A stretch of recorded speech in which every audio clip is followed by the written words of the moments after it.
Sejumlah warga masyarakat di Kabupaten Aceh Jaya menerima bantuan usaha berupa usaha ekonomi produktif kepada kelompok tani palawija, pedagang kelontong, tukang bengkel, dan penyandang tunanetra.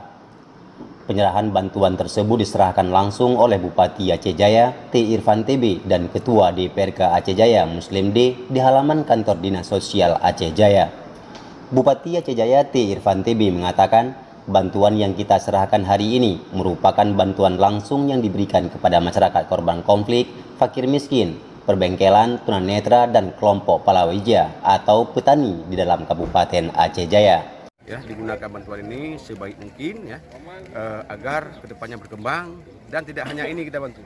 Kalau nanti hasil evaluasi daripada tim, ada TKSK kita dan juga ada petugas sosial lainnya yang akan melakukan monitoring, evaluasi. Ini juga kalau berkembang kita akan bantu lagi. Bantuan ini kita berikan kepada penerima bantuan tersebut berupa alat pembengkelan, kendaraan roda 3 kepada para disabilitas guna membantu kegiatan hari-hari mereka.